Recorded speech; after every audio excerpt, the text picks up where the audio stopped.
अच्छा, तो इन्हें लगता है मुझसे अधिक स्तुति कर पाएंगे ये। नारद किसी के रोके नहीं रुकता। नारायण नारायण।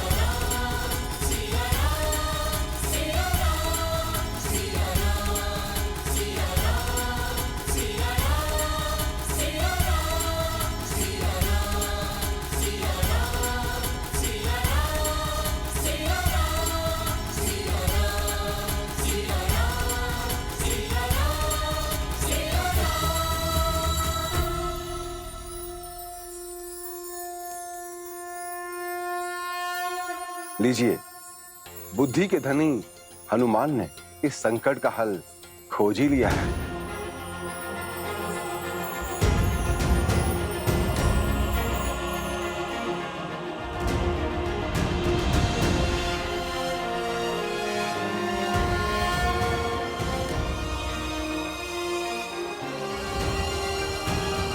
मान गए हनुमान जी? प्रभु के परम भक्त तो केवल आप ही हैं। मुनिवर, ये तो आपकी कृपा है, किंतु आज ये भक्त इस भक्त के प्रश्नों से बचने का प्रयास कर रहा है। नारायण नारायण। आपकी राजनीति मेरी समझ से तो परे है। एक और उधर बताया तो दूसरी ओर इधर। अब देखिए हनुमान जी, मैंने तो वही किया जो मुझे कहा गया था। आप इस समय श्री राम के साथ नहीं हो सकते। हनुमान जी, मेरी चाल का केवल यही कारण है। प्रभु के साथ नहीं हो सकता अर्थात? अधिक तो नहीं कह सकता हनुमान जी, किंतु इस समय आपका श्री राम के साथ होना नियति को स्वीकार नहीं है हनुमान जी। और मेरा कार्य केवल इतना ही था कि मैं आपको श्री राम से दूर ले जाऊं। मैं आपकी भक्ति के आगे अपना मस्तक झुकाता हूं हनुमान। आप जैसा भक्त इस धरा पर न जन्मा है न कभी जन्मेगा। आपकी शुद्ध भक्ति से आने वाला युग श्रद्धा एवं सतता सीखेगा, संबंध निभाना सीखेगा, और इसी कारण आप सदैव सदैव के लिए स्मरण किए जाएंगे। बस इससे अधिक मैं और कुछ नहीं कह सकता हूं हनुमान जी। मुनिवर, मेरा संदेह सत्य में बदल रहा है। मेरे प्रभु पर संकट के बादल मंडरा रहे हैं। आप मुझे आज्ञा दीजिए। मेरे जीवन का एकमात्र उद्देश्य प्रभु की रक्षा मुझे पुकार रहा है। जय श्री राम।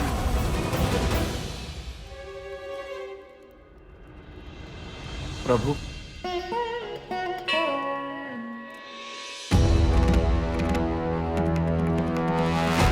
ऋषिवर, इसके आगे का मार्ग हम स्वयं पूर्ण करेंगे, क्योंकि कुंभकर्ण पुत्र देवामीर को यह ज्ञात हो चुका होगा कि श्री राम के पुत्र यहाँ आ चुके हैं। ऐसे में हम पर अनंत प्रहार होने लगेंगे और इसमें आपका जीवन भी संकट में आ सकता है। और गुरुवर, आपको कोई संकट में डालकर हमें विवश करे तो वो मुझे बिल्कुल स्वीकार नहीं। इसलिए हम आपसे आग्रह करते हैं कि आप जाकर शिव मंदिर में बैठकर तप कीजिए। तब तक हम इस कुंभकर्ण के पुत्र को समझा कर आते हैं। कल्याण हो।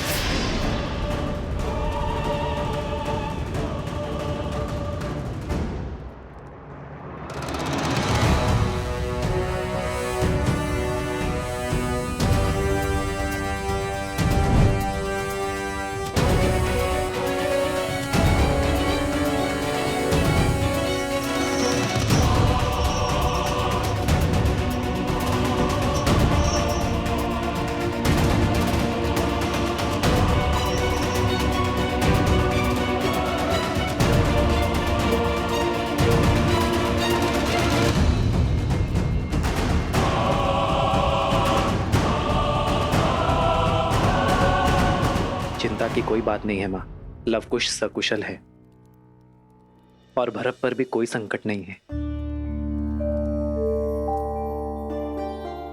मेरे भरत ने युद्ध जीत लिया है और मैंने भरत को उसी क्षेत्र में उसके 2 पुत्रों के नाम से राज्य तक्षशिला और पुष्कलवती स्थापित करने का आदेश दे दिया है।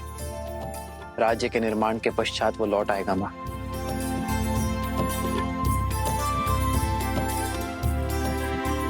अब जैसे मेरे चित्त को शांति मिल गई है मां, ऐसा आभास होता है जैसे धर्म स्थापना के सभी कार्य संपूर्ण हो गए। हमारे रघुकुल के वंशज राज्य की बागडोर संभालने के लिए, इस वंशज को आगे ले जाने के लिए पूर्णतः सज्ज है। लगता है जैसे मेरे कंधों से बहुत बड़ा भार उतर गया है।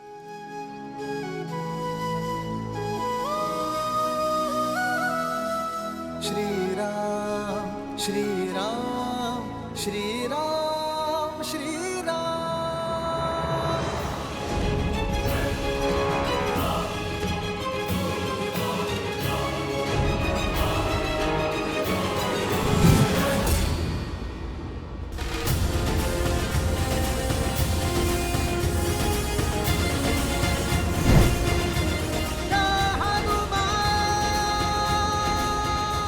पहले मेरी माता के प्राण लिए, फिर लक्ष्मण भैया को छीना।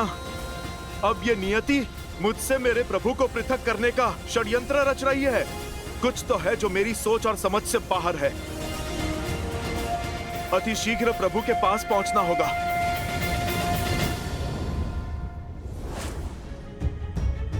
प्रणाम ब्रह्मदेव। काल पुरुष को रिक्त हाथों लौटना पड़ा क्योंकि हनुमान अयोध्या की ओर अग्रसर हैं।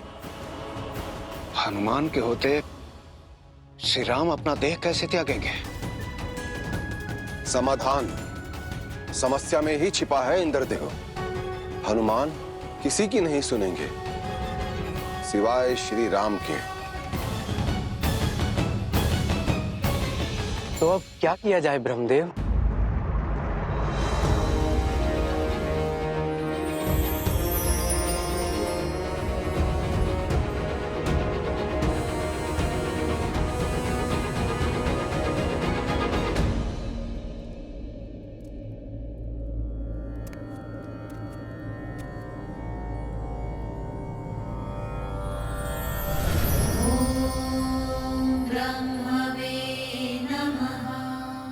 प्रभु, इस समय आप यहाँ बताइए किस प्रयोजन से आए हैं? एक समस्या है श्री राम, जिसका समाधान समस्या में ही छिपा है। हमारे संकट का निवारण आप हैं श्री राम। मैं उसी दुविधा के हल के लिए यहां उपस्थित हुआ हूं, जिसके लिए आप भी चिंतित हैं हनुमान।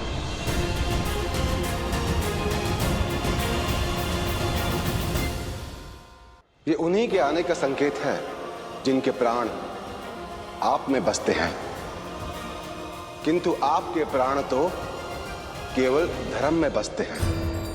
जिस धर्म के पथ पर चलकर आपने अपने ही अनुज लक्ष्मण को मृत्यु को पाने की आज्ञा दे दी, जिस धर्म की ज्योत को प्रज्वलित रखने के लिए देवी सीता ने अपने प्राण त्याग दिए, उसी धर्म को आगे बढ़ाने के लिए, जीवन चक्र को आगे बढ़ाने के लिए, नए युग के आगमन के लिए, त्रेता के अंत और द्वापर युग के शुभारंभ के लिए आपको जाना होगा प्रभु, ताकि आपका अगला अवतार इस धरा को तृप्त करे और संसार को नई सीख दे।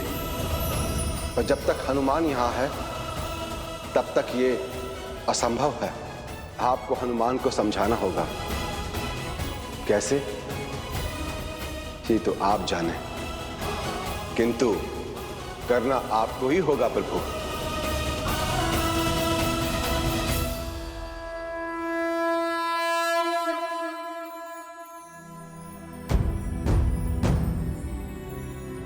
हनुमान। प्रभु,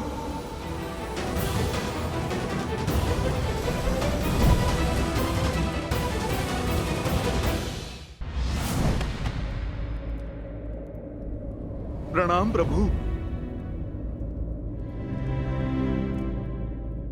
हनुमान, मैं तुमसे कुछ बात करना चाहता हूँ। इस तुच्छ भक्त में इतना सामर्थ्य तो नहीं कि मैं आपसे कुछ कह सकूं, किंतु मैं इतना अवश्य समझ चुका हूं कि कुछ तो घट रहा है जो मुझसे छुपाया जा रहा है। प्रभु, कोई तो सत्य है जिसे मुझसे पृथक रखा जा रहा है।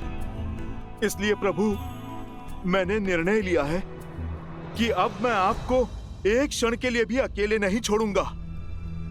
मेरे नहीं होने पर उस काल के पग अयोध्या तक पहुंचे, किंतु अब मेरे रहते वो काल इस अयोध्या में पग धर के दिखाए।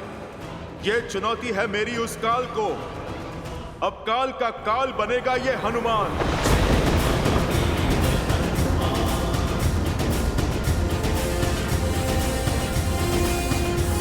मुझे मेरे प्रभु से कोई भी पृथक नहीं कर पाएगा, कोई भी नहीं प्रभु।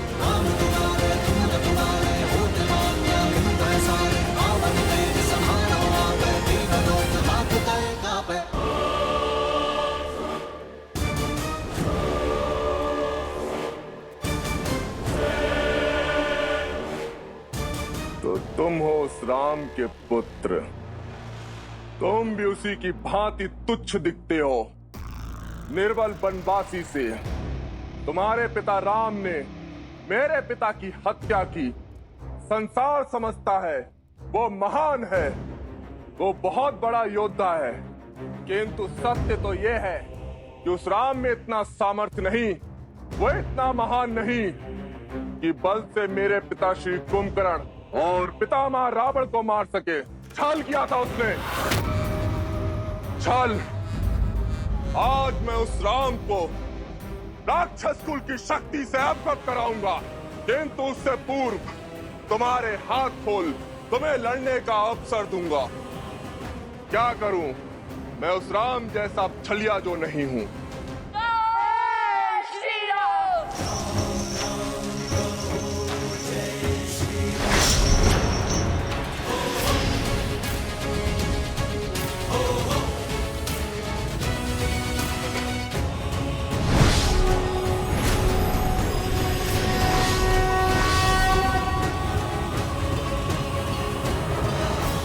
बंदी बना लो इन्हें।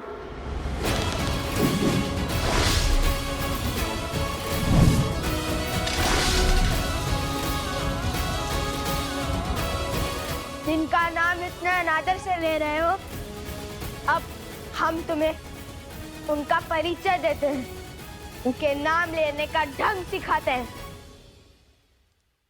रघुकुल शिरोमणि, कौशल नरेश, अयोध्यापति, दशरथ नंदन श्री राम। अहंकार के इसी मद में, शक्ति के इसी मद में तुम्हारे पितामह भी मृत्यु को प्राप्त हुए थे। सुना है वो रावण भी हमारे पिताश्री के नाम के आगे श्री लगाने से कतराता था, क्योंकि श्री से राम संपूर्ण होते हैं, क्योंकि श्री में सीता है और सीता से राम, सिया राम की शक्ति है उसमें। अंत में वो रावण भी श्री राम कह के ही तो मरा था। श्री राम वो ध्वनि नहीं जिससे मन घबराए, ये वो जयघोष है जिससे हर पुरुष, हर स्त्री, हर नर, हर मन को एक करता है। और धर्म की ओर से श्री राम और माता सीता का आयन ही तो श्रीमद् रामायण है, और हम सिया राम के पुत्र हैं। चाहे तो एक ही बाण में तुम्हारी जीवन लीला समाप्त कर सकते हैं, किंतु नहीं, हमारे पिताश्री ने भी तुम्हारे पितामह को, तुम्हारे पिता को एक अंतिम अवसर अवश्य दिया था सुधरने का।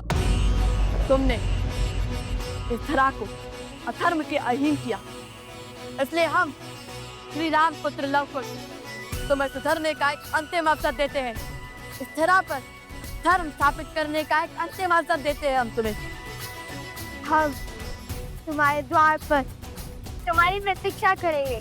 शुभ अवसर है, चूकना मत। सोचो कि तुम्हें अपने पिता या पितामह की भांति युद्ध कर कुल को सर्वनाश के मार्ग पर ले आना है, या अपने चाचा श्री विभीषण की भांति धर्म के पथ पर चलना है।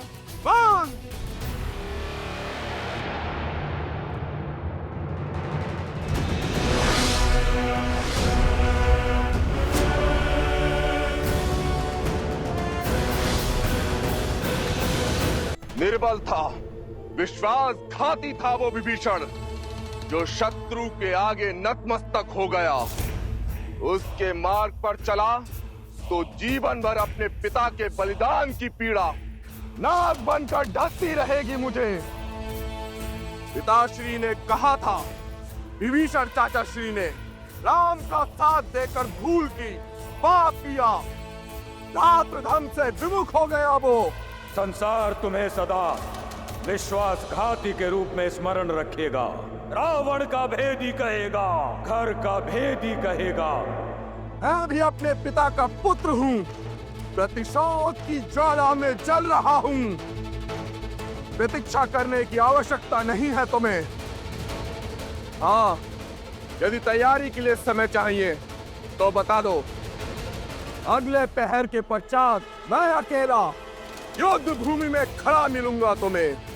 यदि तुम दोनों ने मुझे हरा दिया तो मेरी यह असुर सेना जीवन भर विभीषण के साथ मिलकर तुम्हारे राम के मार्ग पर चलेगी। किंतु यदि मैंने तुम दोनों को हरा दिया तो संपूर्ण अयोध्या में असुरों का राज होगा। और लगाओगे धन के लिए अपने पिता का सिंहासन दांव पर। यदि है सामर्थ्य, अपने बल, अपने रथ, अपने कुल पर विश्वास, तो उतरो युद्ध भूमि में, लाओ मुझसे। देखो, मैंने भी अपना राज्य दांव पर लगाया है, फिर तुम्हें किसने रोका है?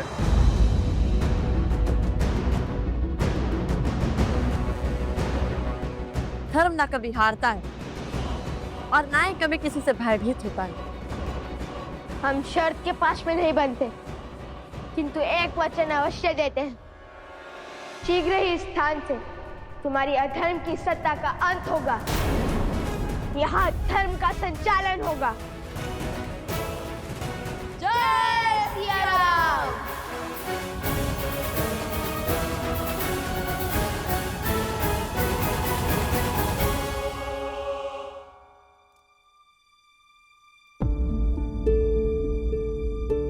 क्या हुआ प्रभु? कहीं इस सेवक की बातों से आप आहत तो नहीं हो गए?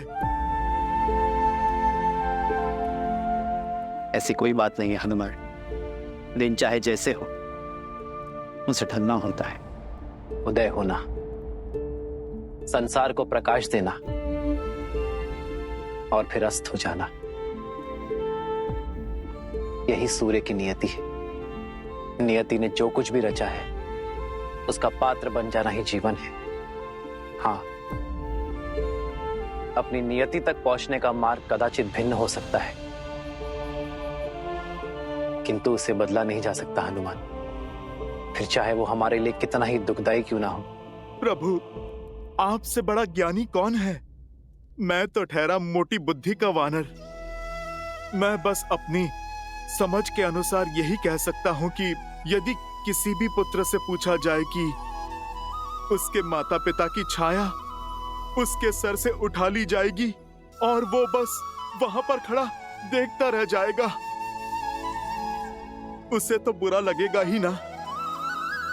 प्रभु, इन आंखों से मैंने अपनी माता को धरती में समाते देखा। यदि ये हनुमान अपने पे आता तो भूमि देवी को भी बांध लेता। प्रभु, वो मेरी माता की आज्ञा की अवहेलना होती और मेरी माता की माता का अपमान। बस मैं विवश खड़ा देखता ही रहा। मैं उस पीड़ा के सागर से उभर भी नहीं पाया कि उस काल के पैर इस अयोध्या में फिर पड़े और अपने लक्ष्मण भैया को अपने सामने इस संसार से जाते देखता रहा। प्रभु,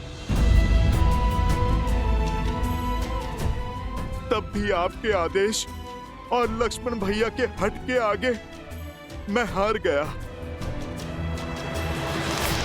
प्रभु, पर अब इस हनुमान की धैर्य की सीमा चूक गई है और अब मैं ये स्वीकार नहीं करूंगा कि मेरे रहते मेरे प्रभु श्री राम या रघुकुल के किसी भी सदस्य पर कोई भी समस्या आए। प्रभु, मैं स्वयं काल के समक्ष खड़ा हो जाऊंगा, चाहे इसके लिए ये नियति मुझे कोई भी दंड दे।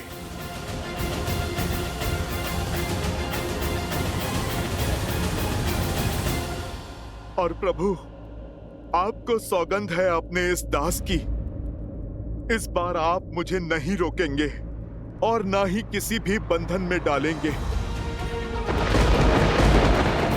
प्रभु, यदि मैंने आपकी भक्ति पूर्ण तन मन और आत्मा से की है, तो मेरे प्रभु श्री राम मेरे इस कार्य के बीच में नहीं आएंगे।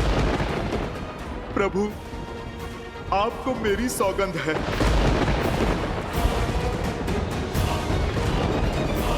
ब्रह्मदेव, ये क्या कर दिया हनुमान ने? एक और श्री राम हनुमान की सौगंध से बंधे हैं और दूसरी ओर हनुमान काल चक्र के मध्य में बाधा बनकर खड़े हैं।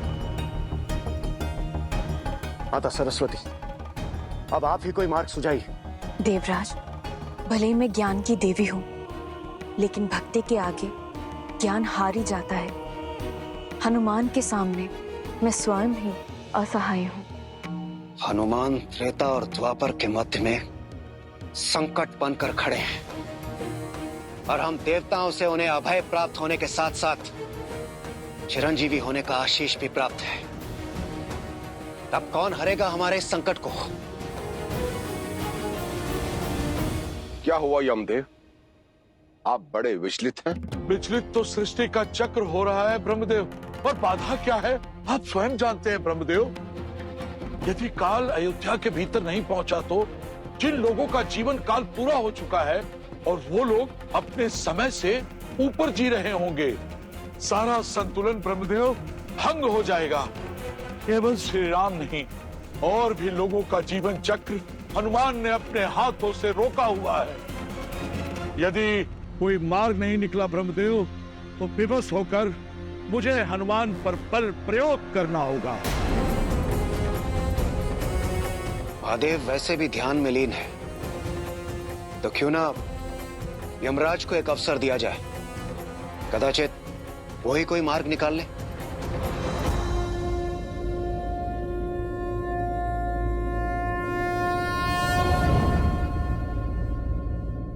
हनुमान अपने हठ पर अड़े हुए हैं, तो हमें भी अपने कर्म पर टिके रहना चाहिए। अनुमति है यमदेव? तो आज अयोध्या में काल प्रवेश करके रहेगा। मैं अपने सर्वश्रेष्ठ यमदूत को अयोध्या भेजूंगा।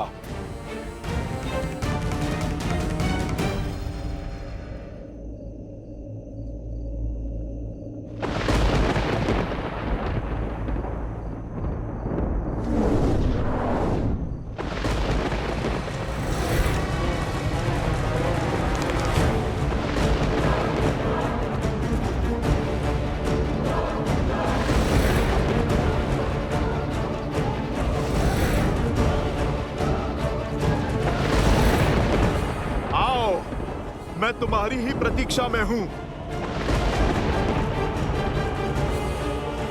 लगता है पूरी सेना भेजी है यमराज ने। तुम नहीं जानते, इस हनुमान के पास ऐसा अस्त्र है जो इस पूरे संसार पे भारी है। वो है मेरे प्रभु की भक्ति। श्री राम श्री राम श्री राम। सावधान! आभास था मुझे कि अयोध्या में कुछ ठीक नहीं घट रहा है, इसलिए मैं सज्ज हूं स्वागत के लिए। मैं तुम्हें चेतावनी देता हूं, वहीं पर रुक जाओ। अयोध्या पे आया संकट कहीं ना कहीं मेरे प्रभु पर है, और यदि मेरे प्रभु पर कोई भी संकट आता है तो फिर तुम सब मेरे शत्रु हो। फिर मैं तुम्हारे साथ वही करूंगा जो एक शत्रु के साथ किया जाता है।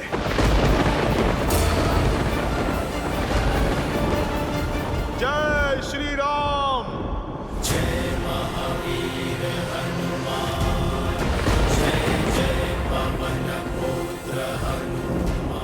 देव, मैं आपसे आग्रह करता हूँ, आप अपने दूतों को लौटा लीजिए, अन्यथा इस राम भक्त हनुमान का क्रोध साक्षात काल भी नहीं सह पाएगा।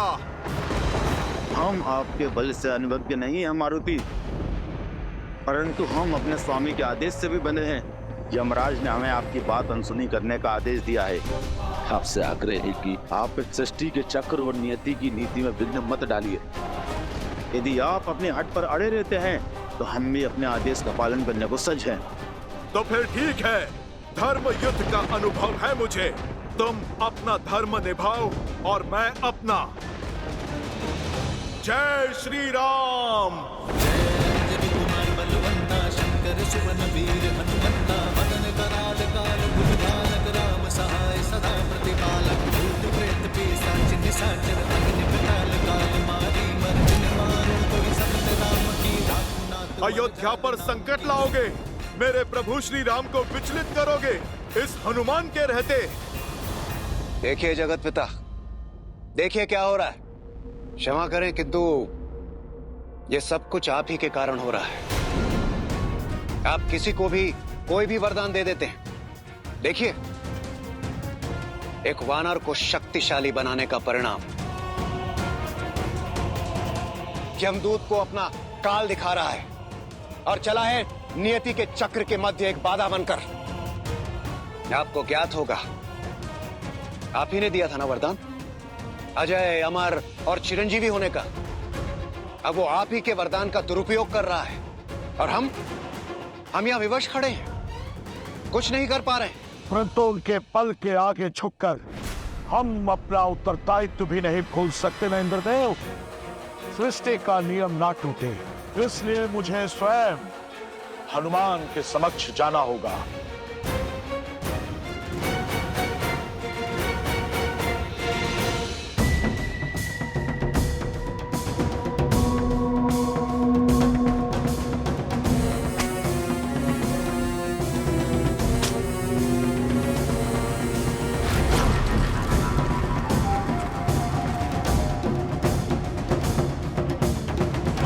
राम के पुत्र होने का अहंकार है ना तुम्हें? जानते हो मैं किसका पुत्र हूँ? महान कुंभकर्ण का। मुझे हरा सकने वाला अभी जन्मा नहीं। सत्य कहा तुमने, तुम्हें हराने वाला अभी तक जन्मा नहीं। हम भी तुम्हें हराने नहीं आए हैं, बल्कि तुम्हारा अंत कर विधिवत अंतिम संस्कार करेंगे तुम्हारा। अपने पिता के परंपरा को पूर्णतः पालन करेंगे हम। उन्होंने भी असुरों को मारा नहीं था, उनको मुक्त किया था। इतना अभिमान तो आओ सामना करो, चाहे जो भी अस्त्र चुन लो, धनुष, खड़ग या गदा। चाहे तो अपने पिता की भांति छल का अस्त्र भी चुन लो। हम श्री राम के अंश हैं और हम वैसे ही लड़ेंगे जैसे श्री राम लड़ते हैं, धर्म का कवच लेकर। और धर्म कहता है कि तुमने हमारे धर्मात्मा पिता को कपटी कहकर महाअपराध किया है, अपनी मृत्यु को निमंत्रण दिया है।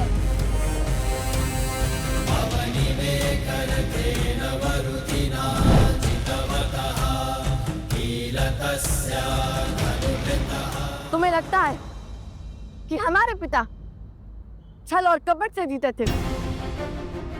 तो ठीक है, हम सिद्ध करेंगे कि श्री राम के रक्त में कपट नहीं।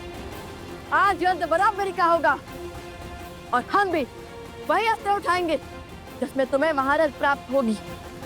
आज हम तुम्हारे नियमों से लड़ेंगे और उसी से तुम्हारा अंत करेंगे।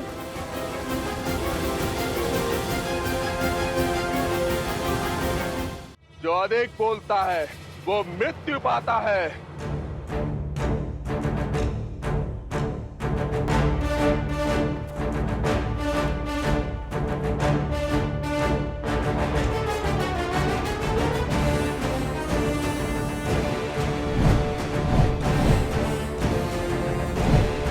कुश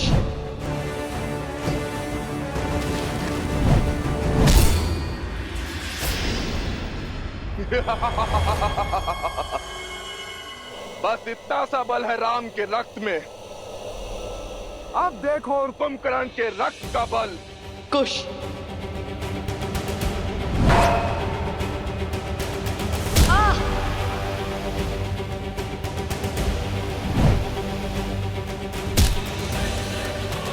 कुश,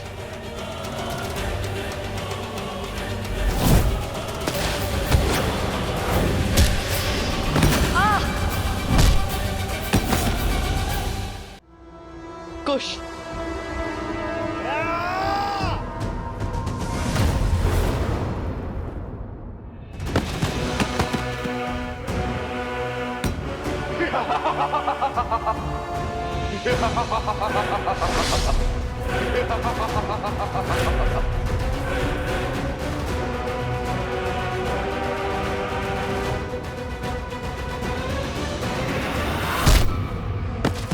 कुश।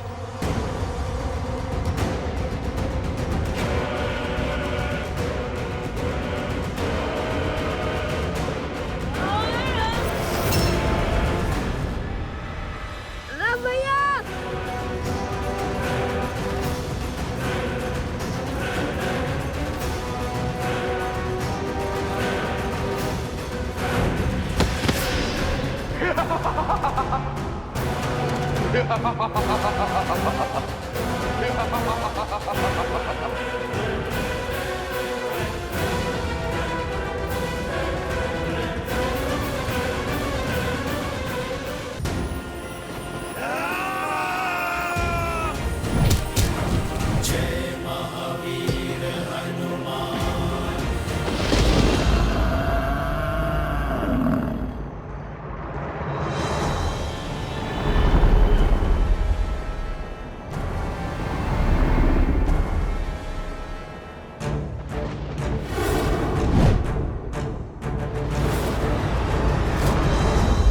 प्रणाम यमदेव। प्रणाम करने वाले को आशीर्वाद देने की रीत है, किंतु मैं आपको क्या आशीर्वाद दूं हनुमान? सारे आशीर्वाद तो आपने प्राप्त कर लिए हैं। बस आशा करता हूं कि आप उन आशीर्वादों का अनुचित प्रयोग न करें। शक्ति होती ही इसलिए है जो समय पड़ने पर काम आए, और मेरी दृष्टि में मैंने कभी भी किसी निर्बल को नहीं सताया, किसी के साथ अन्याय नहीं किया, बस अपना धर्म निभाया, जो है मेरे प्रभु और उनके परिवार की रक्षा करना। यदि मेरे प्रभु और उनके परिवार पर कोई संकट आएगा तो फिर मुझे मेरी शक्तियों का प्रयोग करने का पूर्ण अधिकार है। यदि मेरी भक्ति आपको अपराध लगी है तो वो भी स्वीकार है मुझे। हनुमान, तुम स्वयं जानते हो, मैं या ये यमदूत तो क्या, तीनों लोक में ऐसा कोई भी नहीं तुम्हारा कोई अहित कर पाएगा। और जिन्होंने तुम्हें शक्तियां दी तो तुम उन्हीं के विरुद्ध खड़े हो जाओगे, तो ये तो कृतघ्नता होगी ना। तुम्हारी भक्ति उचित है, पर उसके लिए पूरी सृष्टि का संतुलन बिगाड़ देने का अधिकार तुम्हें कैसे मिल जाता है? देखिए यमदेव, मैं ठहरा वानर, मेरी सृष्टि तो बस मेरे प्रभु श्री राम ही हैं, और मैं हर मूल्य पर उनकी रक्षा करूंगा। आप यदि जानते हैं मेरी शक्ति, तो फिर मेरा आग्रह मानते क्यों नहीं? आप लौट जाइए। मैं ये नहीं चाहता कि मैं किसी का अनादर करूं। अयोध्या की सीमा छोड़कर बाकी पूरी पृथ्वी है आपके पास। आपको अपनी सृष्टि का संचालन जैसे करना है आप कीजिए, कौन रोकता है आपको? बस इस अयोध्या में ये हनुमान आपकी नहीं चलने देगा। हनुमान, जिन देवों ने तुम्हें शक्ति दी है उन्हें शक्ति का अकाल नहीं पड़ गया है, पर यह लड़ाई महाविध्वंस की तरफ जाएगी, मानवता के विरुद्ध जाएगी, जो मैं टालना चाहता हूँ। तो टाल दीजिए ना, आप अयोध्या को छोड़ दीजिए, संकट चला जाएगा, संकट टल जाएगा। ये ठीक नहीं है हनुमान। मेरे लिए बस वही ठीक है जो मेरे प्रभु श्री राम के लिए ठीक है। तुमने कोई मार्ग नहीं छोड़ा हनुमान। तुम क्या सोचते हो कि काल के मार्ग में आओगे तो काल मार्ग बदल देगा। ये तुम्हारी भूल है, भूल। तो फिर आइए यमराज, अयोध्या की ओर कुदृष्टि डालने की आपकी ये भूल मैं सुधार ही देता हूं।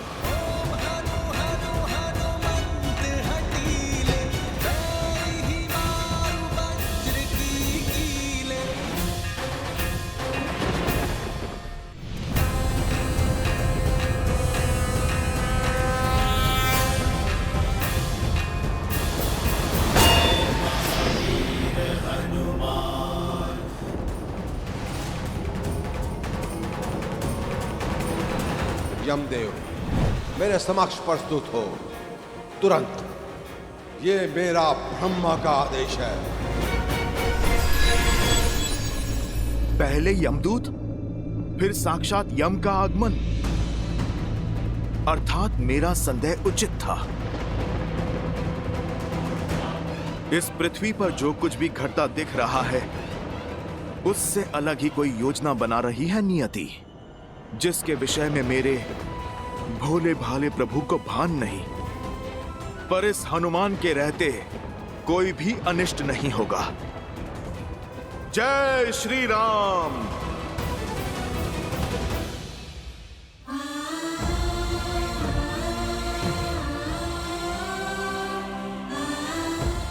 तो ये है वो राम के पुत्र जो धर्म की स्थापना करने के लिए मेरा सामना करने आए थे। देखो असुर वीरों, राम के इन वंशजों को कुंभकर्ण के पुत्र के समक्ष घुटने टेक दिए। इन्होंने माटी में सिमट गए हैं। लव, कुश, युद्ध भूमि में महत्वपूर्ण ये नहीं है कि कौन गिरा, महत्वपूर्ण ये है कि गिरकर फिर से कौन उठ पाया। तुम उन श्री राम के रक्त हो जिन्होंने 14 वर्ष वनवास के दुख भोग कर भी बिना किसी सैया के दशानन का सामना किया, जिन्होंने बिना कवच के हर प्रहार सहा। तुम टूट नहीं सकते, अधर्म के समक्ष झुक नहीं सकते पुत्र, क्योंकि यदि तुम टूटे तो श्री राम का राम राज्य का सपना टूटेगा।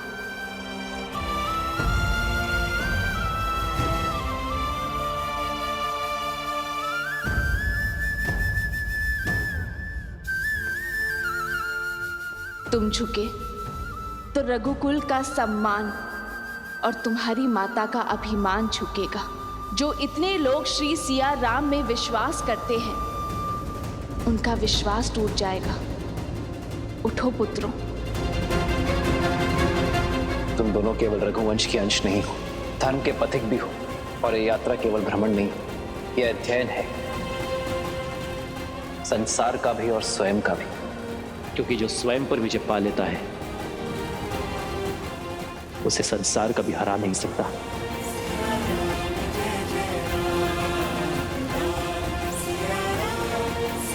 माता, माता,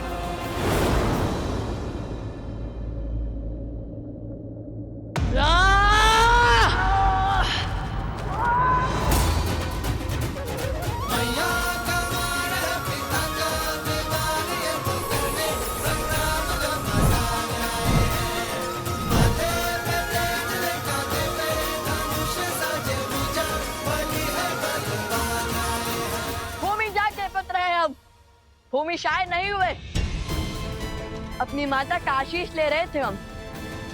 आओ तो मैं भूमि जाके पुत्रों की शक्ति दिखाए। अब ये युद्ध तुम्हारे अंत के साथ ही समाप्त होगा।